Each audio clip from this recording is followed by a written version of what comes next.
Ask your grandparents about their old television. The big, heavy one, in a wooden box, that sat in the corner of the living room. There is a good chance it lasted for 20 years, or even 30. Some of those old sets are still working today. People who love old video games hunt them down and play on televisions older than they are. Now think about the flat, thin, smart televisions we buy today. Sharper, bigger, cheaper than ever. And yet, so many of them start to fail after just 5, 6, or 7 years. The picture dims. Strange shadows creep across the screen. The apps grow slow. Or one day, it simply will not turn on at all. So what happened? We have never been better at making screens. The picture on a modern television is a genuine wonder. And yet, somehow, these amazing screens do not last nearly as long as the clunky old boxes they replaced. How can our technology get so much better and our televisions get so much shorter-lived at the very same time? The answer, as always on this channel, is not an accident. It is a set of choices. And in this video, we are going to look closely at your television and show you exactly why the modern set was built to fail. Let's start with the light. This is the first big weak spot, and most people have never even heard of it. Your flat television does not glow all by itself.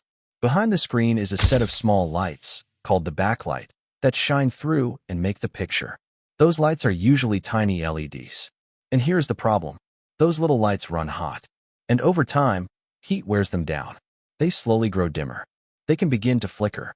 And eventually, some of them fail completely. When the backlight starts to go, you see it. The picture gets darker. Patches of the screen look uneven, brighter in some places and shadowy in others. Or the screen goes black while the sound keeps right on playing, a sure sign the lights behind it have died. The screen itself might be perfectly fine, but without its backlight, it is like a window with no sun behind it. Dark and useless. Now here is where the design choices come in. To make televisions thin and cheap, many makers put all of those little lights along just one edge of the screen, instead of spreading them out evenly behind it. This is cheaper to build, and it makes for a lovely, slim television. But it also crowds a great deal of heat along that single edge. And heat, as we said, is the great enemy of these little lights. So the very design that makes the television thin and cheap also makes its backlight wear out faster.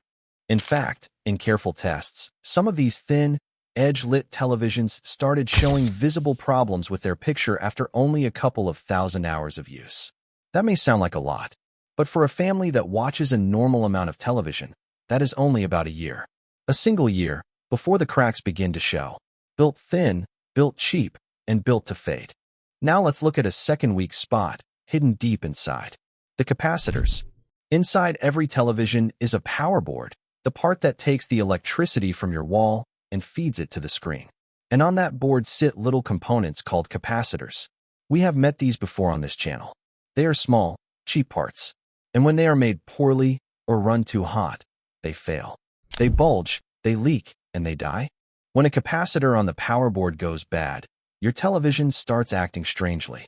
Maybe it takes several tries to turn on.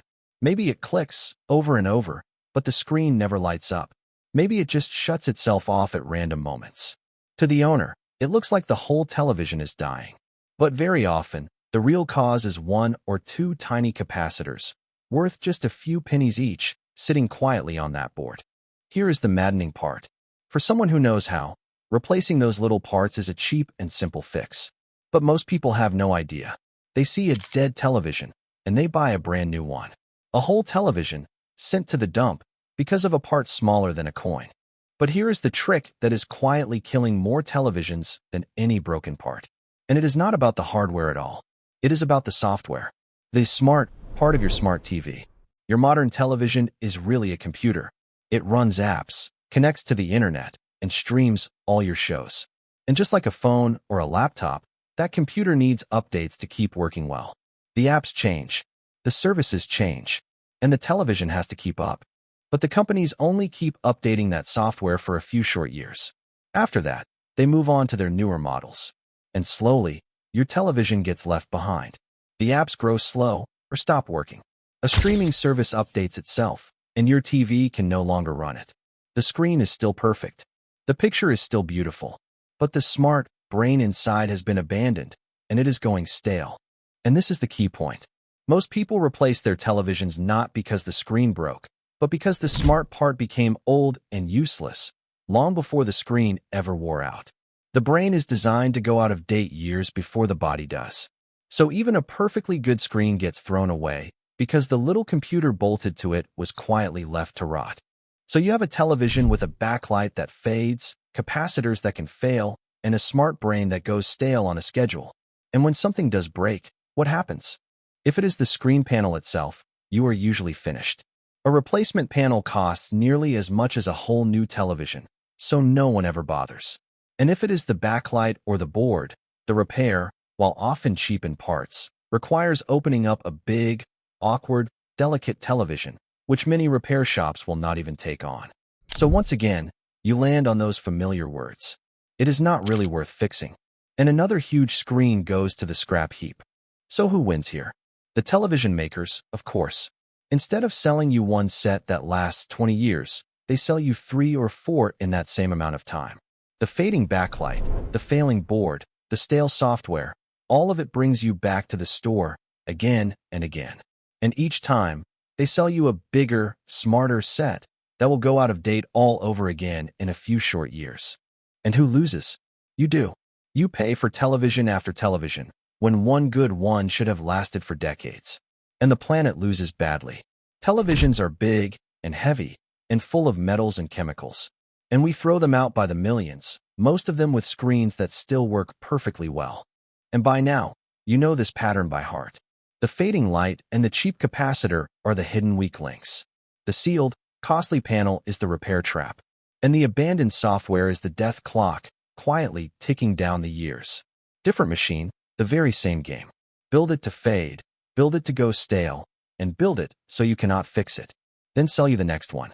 To really understand how far we have fallen, think about what a television repair used to be. Not so long ago, almost every town had a television repair shop. When your set went fuzzy or died, you did not throw it away. That would have seemed crazy.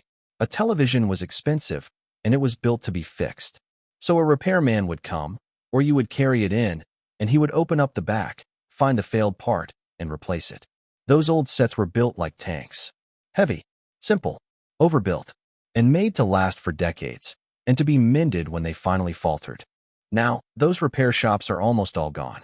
And here is the sad reason why. Televisions became so cheap that fixing them stopped making any sense. When a new television costs so little, why would you pay a skilled person to spend an hour fixing an old one? And that cheapness is not an accident. It is part of the plan.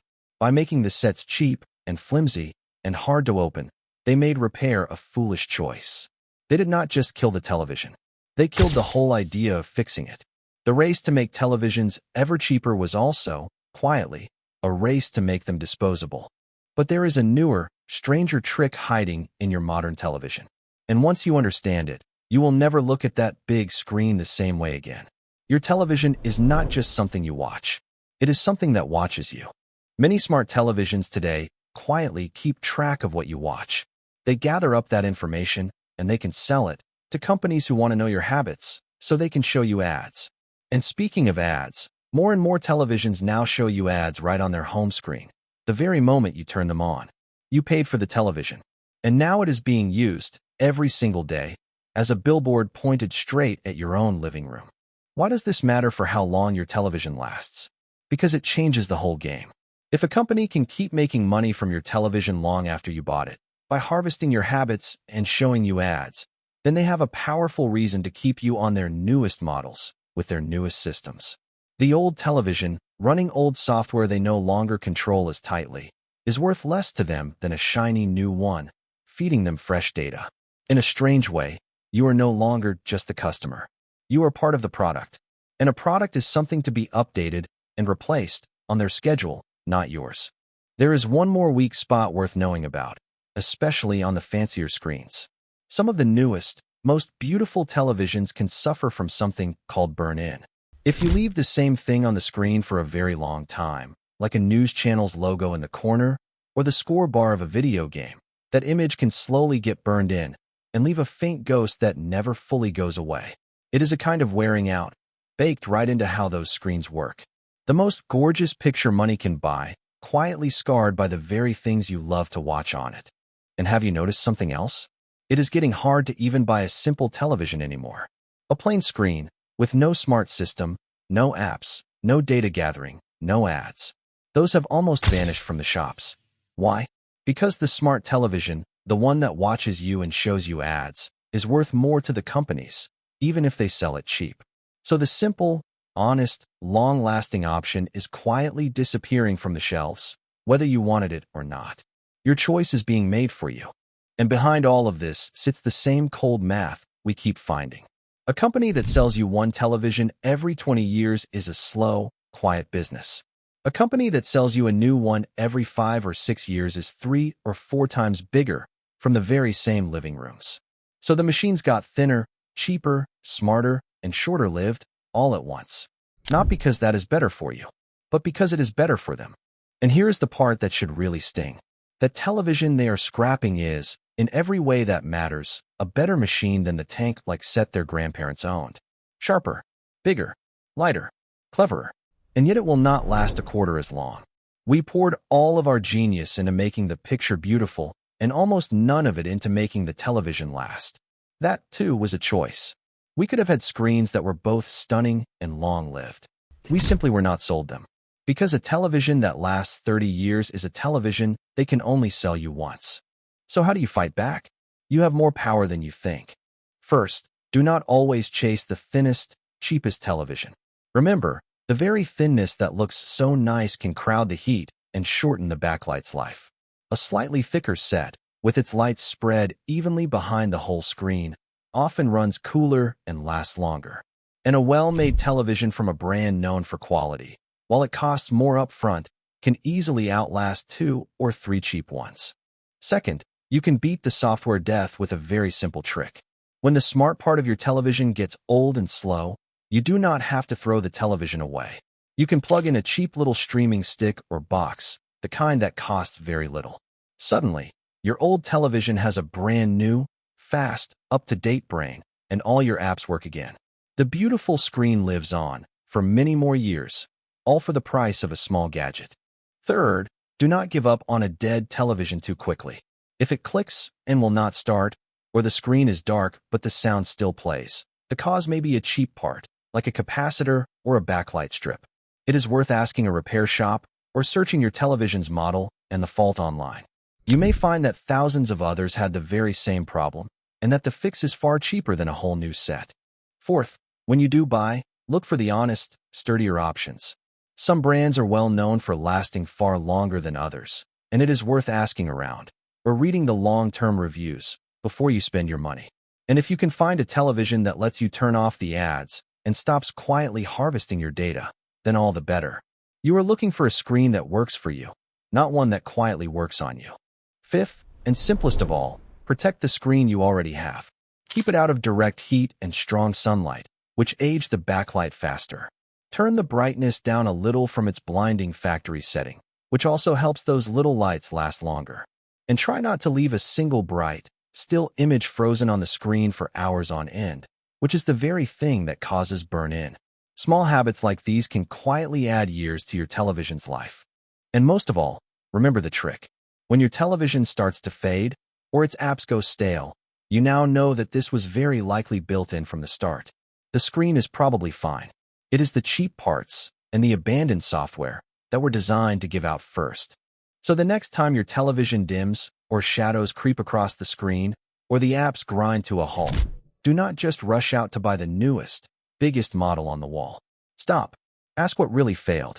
Because very often, that gorgeous screen has years of life left in it. It was only the cheap light behind it, or the little part inside it, or the stale brain bolted to it, that was ever meant to fail. Your grandparents' television lasted 30 years for a reason. It was built to. Yours was built to be replaced. Again and again and again. This is just one screen in your home. On this channel, we keep opening up the machines you trust and showing you the weak links and the hidden clocks inside them. Because once you can see how they are built to fail, you can start choosing and fixing and keeping the ones that are not. So stick around. There is a whole lot more to uncover.